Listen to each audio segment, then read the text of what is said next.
Hello, my name is Cathy Cabanzon. I'm one of the founders of the Florida Dental Hygiene Alliance, and I have with me today Dr. Frank Catalanotto, the president of the Floridians for Dental Access. It's the coalition that has been driving dental therapy legislation in Florida for the past 8 years. As many of you know, there has been a lot of progress and many unanswered questions around dental therapy. And the most recent addition, lasers for dental hygienists, which I can provide clarification after we discuss dental therapy. Welcome, Dr. Catalanotto, and thank you for joining us. Hey, Kathy, good to be here with you. Can you please tell our viewers a bit about yourself, the coalition, and where we are with the proposed dental therapy legislation? Great.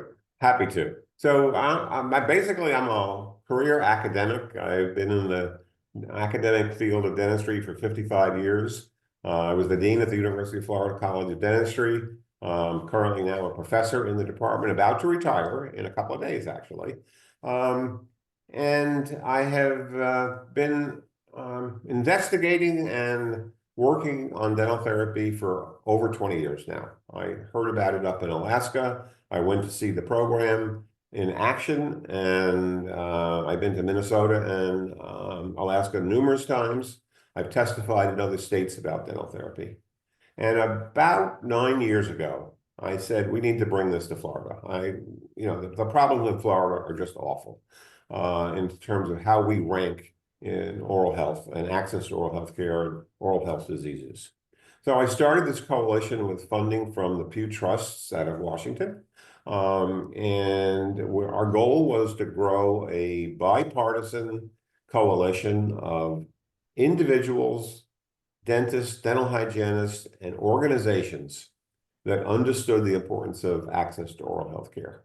And we started to try pass our first legislation actually 8 years ago. And we have just been stopped every year by the efforts of the Florida Dental Association. So where are we now? So our coalition, I am thrilled to say, is now over 500 members, organizations, individuals, over 25 dentists, at least 75 to 100 dental hygienists. Our key partners are American Children's Campaign, which is a children's advocacy group that is statewide, the Florida Dental Hygiene Association, the Florida Dental Hygiene Alliance, and then a number of other organizations. It's bipartisan. We have the very liberal Florida Policy Institute and the very conservative James Madison Institute in Tallahassee. And where are we now with our legislation? So this is the best year we have ever had.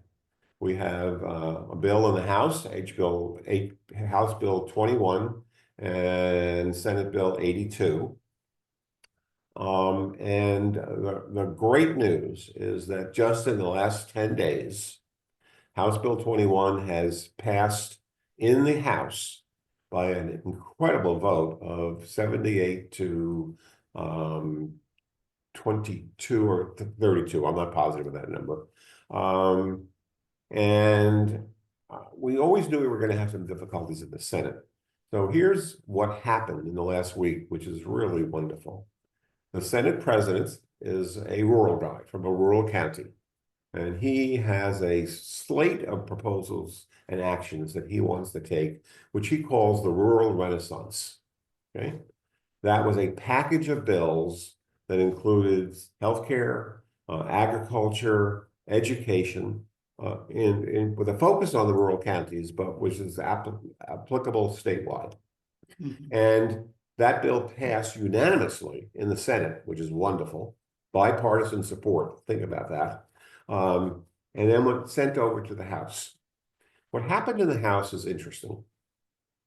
Speaker Danny Perez, and by the way, Representative Perez was our original bill sponsor 8 years ago on this legislation. He has been with dental therapy for 8 years. All right. And he's now the Speaker of the House, a powerful role. Well, so what he did is took the Rural Renaissance bill and broke it into 3 pieces. One piece is health related. The second piece is agriculture. And I actually forget the third piece of what that is. All right.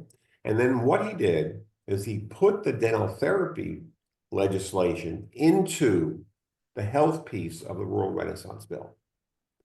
That got debated yesterday morning in the House and again passed with a vote margin of 78 to, and again, forgive me, I think it was 32, but I'm not exactly I think positive. it was 2021 in the 20, 20s. 21. Thank you.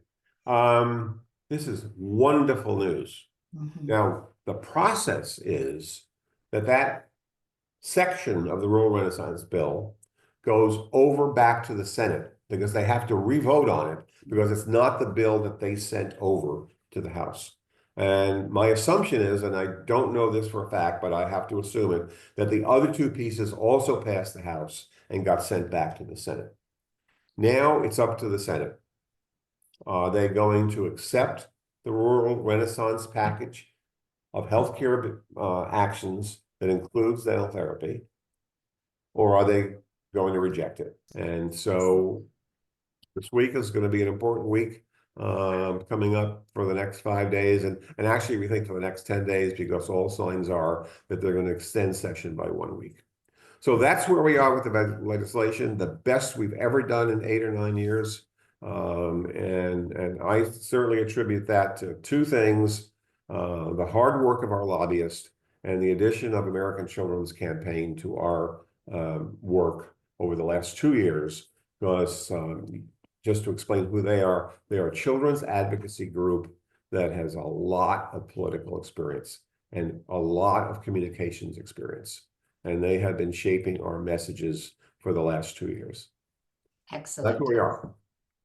Well, there's been a lot of posts out on social media about this and a lot of confusion, actually, and I can understand that. I've been with you, Frank, for many, many years working on legislative issues, started with the health access law from that work group that we had partnered on. And I know how hard it is to really understand the legislative process unless you are entrenched in it, which you and I together most of the time are. So there's some questions that have been out there on social media, and I'm glad that you joined us today so you could help us answer some of those questions. They mostly are related to what the dental hygienists are asking, not so much of the need or the whys of dental therapy, more of how does it affect us? So one of the main questions that have been out and asked is, what are the pathways for dental hygiene licensure in Florida? So the way we have what we call clean legislation compared to the Minnesota model, which many of you may have heard about. Okay, so let me tell you what Minnesota model requires dental hygiene and requires a master's degree, basically making it a 6-year program. Wow. If one did it stepwise, the way Minnesota laws work. Now, the actual reality is that the University of Minnesota Dental School has a combined dental therapy, dental hygiene program that basically takes 3.5 years with 1 year of prerequisites.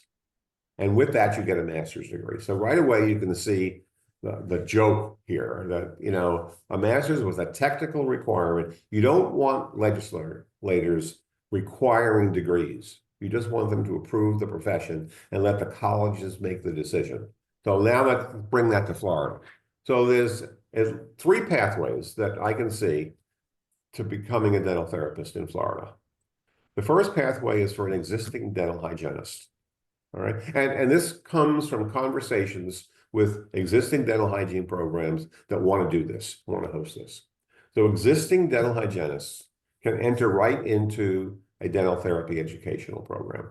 And there's a model we can copy from Minnesota dental hygiene programs. That means they would have to go to school for about 18 months to 24 months. The mechanics of that will have to be worked out by the colleges themselves. That's the one pathway. The second pathway is they can enter a combined program at a dental hygiene college that is offering dental therapy that combines dental hygiene and dental therapy.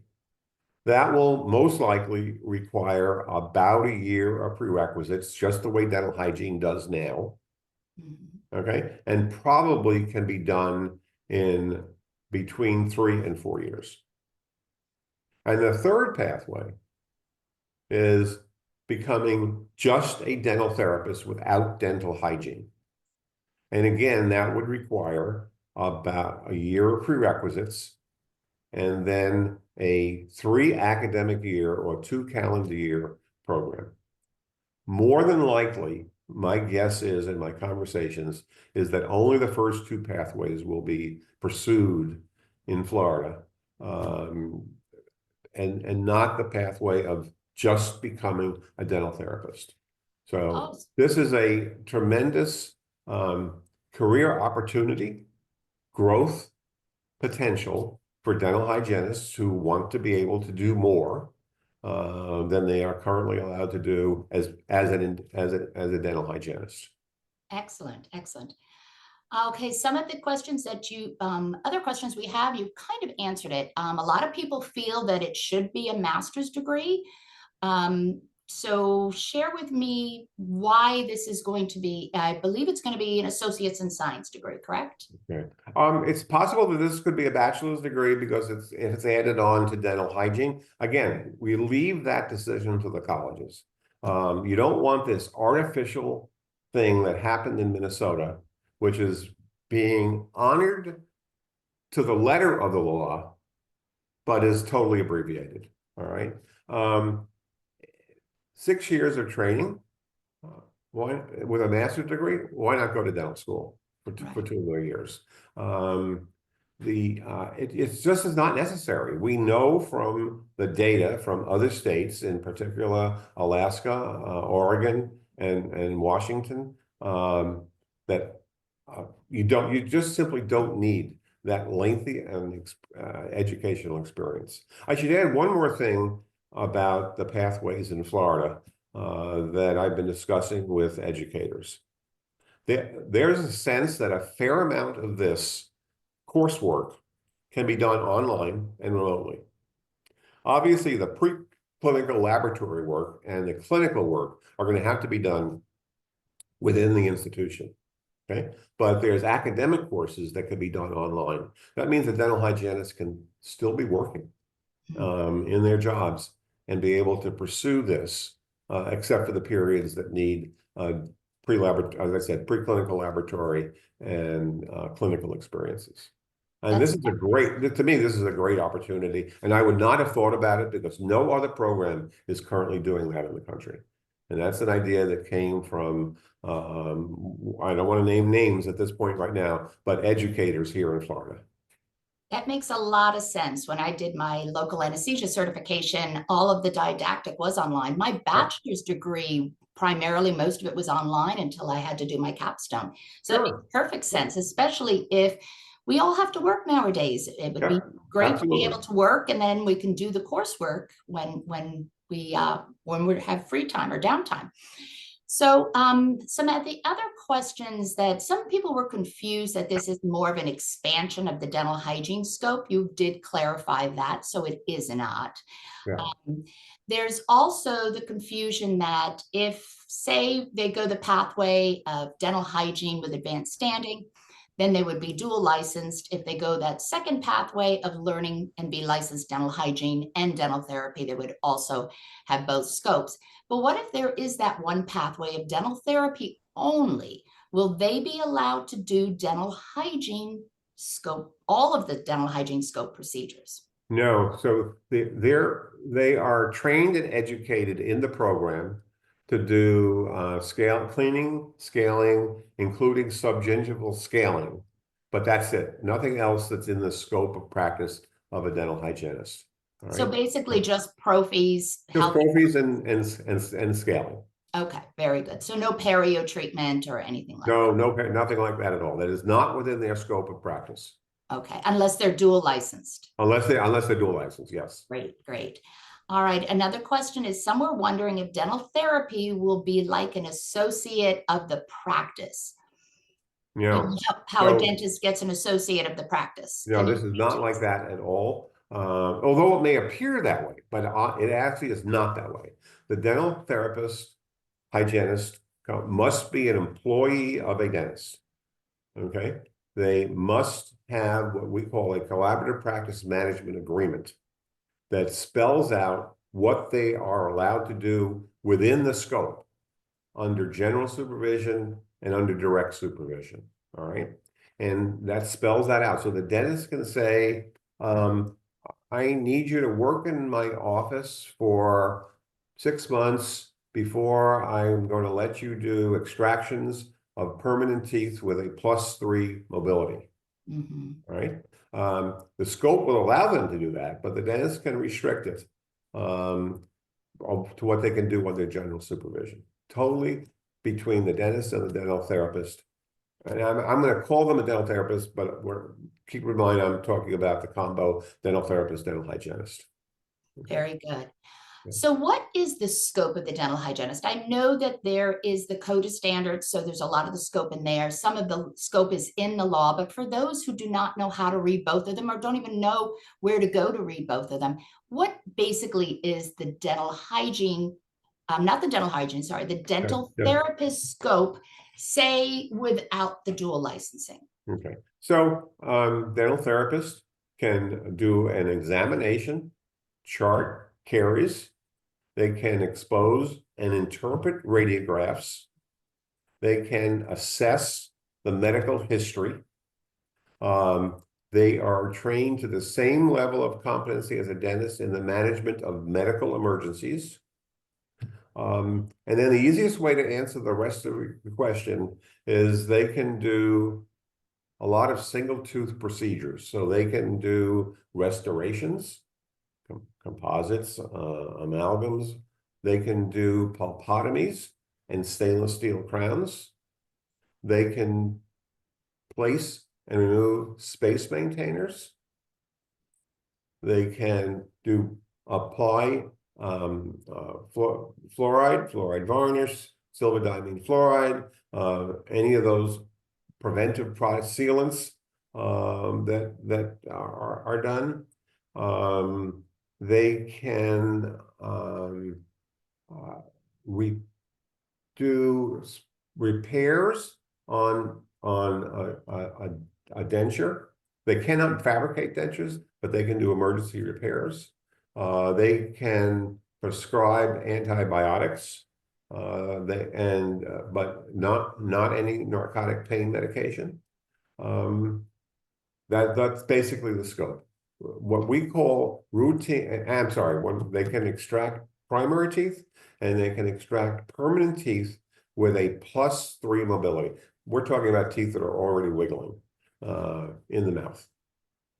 Yes, we did So learn that. that's the basic scope of practice. Excellent. That's a pretty good scope and a well-needed one. I've worked in public health arenas a lot, done a lot of volunteering, ran a lot of programs myself. And prevention is a fabulous thing to get out there, but there's so many who have decay. So if we could get the early decay and stop it from growing and becoming a root canal or losing the tooth or ending up in the emergency room, it's huge. It's that let me emphasize two other things that are really important with dental therapists. They are taught a lot about motivational interviewing. They have a large part of the curriculum is devoted to using motivational interviewing. This prevention issue that we've talked about, how to communicate with parents in particular about how to change behavior, dietary behavior, toothbrushing behavior, and so forth. And they're also heavily trained in minimally invasive dentistry. They become passionate about minimally invasive dentistry. I remember an anecdote in talking with an FQHC director in Minnesota that they actually sometimes would go head to head with the dentist who was less experienced in using minimally invasive dentistry, which I find humorous and a little embarrassing, because the dental therapist knew the value of taking a minimally invasive dentistry approach. So that's an important part of their skill set. That's awesome. And I know it's a big part of the American Dental Association to really start incorporating minimally invasive dentistry for the dental professionals. So moving on, there's, in the early years when dental therapy had come out in Florida, there was a kind of a negative amongst the dental hygiene profession of they're going to take our jobs. What does this mean to us? Is there a way that you could help any dental hygienist who may still be a little bit concerned about this, Yep. in realizing that this is may not be for them, but this is not a threat to their career? So every practice that I have spoken to, and I've spoken to several, the practice gets busier. They've added dental hygienists. So let me give you an example. Now, this is not a private practice. This is a institution in Minnesota called Children's Dental Services. And before dental therapy, they had a small number of dentists and a small number of dental hygienists. What's happened over the 12 years now is they have about the same number of dentists. They have more dental hygienists and they have more dental therapists. I think they're up to 10 or 11 dental therapists and about 10 or 11 dental hygienists. They're busier than they were before. All right. And you hear the same thing from some private practices, that because of the volume of patients and the focus on what the dental therapist is able to do within their scope, they need more hygienists in the practice. And to be honest with you, we all know that's going to be a challenge in Florida, Right. because there's not enough of you guys. We have a shortage of dental hygienists in our state. And I mean, I hear this all the time. I'm on the advisory board for Santa Fe Dental Hygiene Program here in Alachua County. And this issue comes up all the time. The local dentists are clamoring for more dental hygienists. So your profession is in the driver's seat on this issue. I think can only win. I agree with you. I agree with you. I just If wanted we to. could only get the dentists to treat you all better, and pay you appropriately, I think, this is a wonderful profession for somebody. It is an And excellent. dental therapy is not a threat. It's a growth opportunity.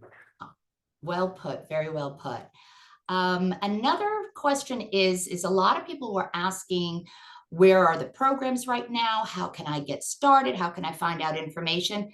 Well, I do know that the programs will not launch until the law has passed, so there are no programs presently. But is there something that can be done to help the schools if they are interested in having a dental therapy program? So let me tell you, one program is upfront.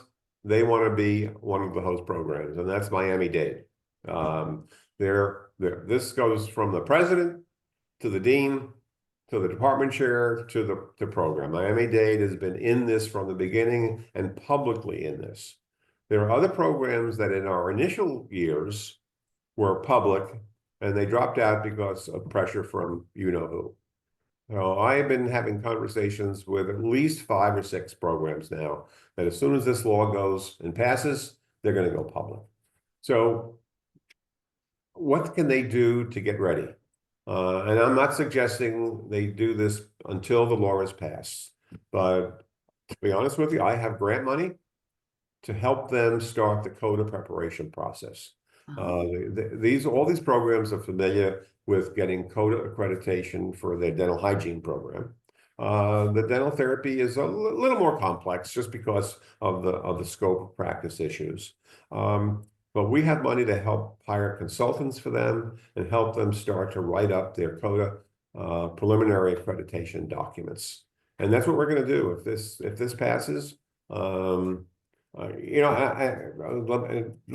Just literally yesterday, we found a grant source in a community that has a dental hygiene program. I won't mention names. And we're going to talk to that program on Monday afternoon about applying for a grant from this foundation to get their process started. And the letter of intent is not due until May. We'll know pretty well whether it's going to pass by then. And we're going to help them write the letter of intent and try to get grant money. Excellent. To get the process started. And that's what I plan to be doing for the next 2 years, is helping programs get CODA accreditation. If we pass this year, I'm going to apply again for funding from CareQuest. The total purpose of that will be to hire an experienced dental hygienist to attend Board of Dentistry meetings, to monitor and prod the rulemaking process because we don't want the board to slow this up. And the second activity will be helping schools prepare their code of documentation. Very, very nice. I'm sure the schools will be happy to hear that. So if there is a school that is interested, or any hygienist that's listening to this that may know a program that may be interested, can they reach out to you through the Floridians for Dental Access Coalition? Absolutely. If or reach out directly to the programs. But once the law passes and those schools are willing to go public, we're going to obviously be posting that on our FLDA website and sending out an announcement about it. So I would urge any dental hygienist who is even remotely thinking about this, if you are not a member of FLDA, join now. We don't have any dues. Yeah. All you do is you get our mailings, which will keep you updated about what's happening and where it's happening. And let me tell you two other things that I'm going to be working on if the law passes. And this is, I'm not being original. I'm copying this from Wisconsin and Michigan. Mhm. I'm going to, we're going to try to identify people who want to go into this, who are dental hygienists, to apply to dental therapy programs in other states. Don't wait for the educational programs in Florida. Oh. That's number one.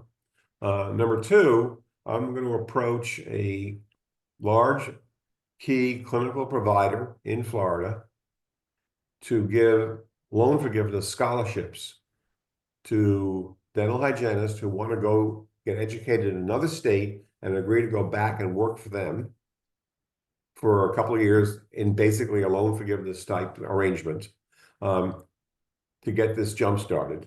And I can also tell you, and I hope no one takes this as a threat, I think this is wonderful. I guarantee you there are several dental therapists in other states. One has spoken to me directly and several others have hinted that want to move to Florida right away, as soon as the law passes and the rules process is done. So we can really move this in our state. Wonderful, wonderful.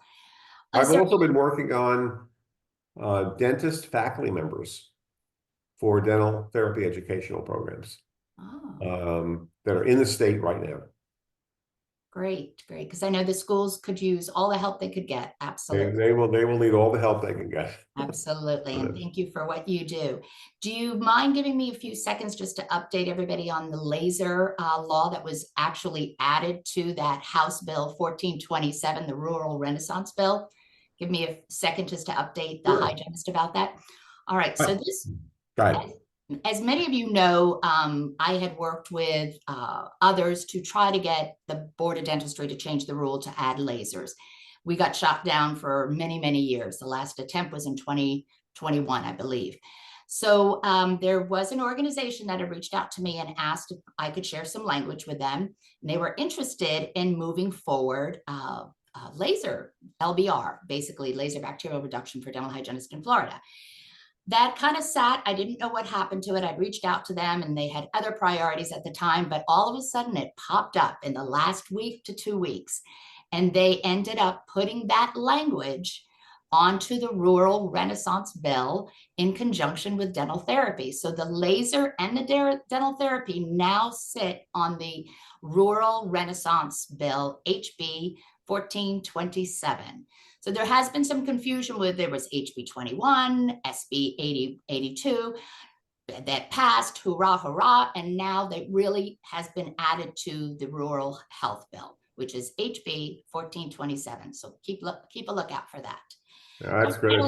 That's great news. So I'd also like to tell anyone who's listening to this podcast. So if you have any other questions, feel free to reach out to me. You can get to me through the FLDA website, or you can get to me via email. My email is very simple, frankdentaltherapy@gmail.com. No caps, just frankdentaltherapy@gmail.com.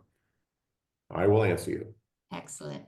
And if you're interested in any more, please become a member of the Florida Dental Hygiene Alliance. Again, no dues, no fees. We do a lot of free education, and we'd love for you to join us. Thank you again, Dr. Catalanotto, and fingers crossed. Here we go. Good week coming up, we hope. Good All week. right, take care. Thank Thanks. you. Have a good one. Bye-bye.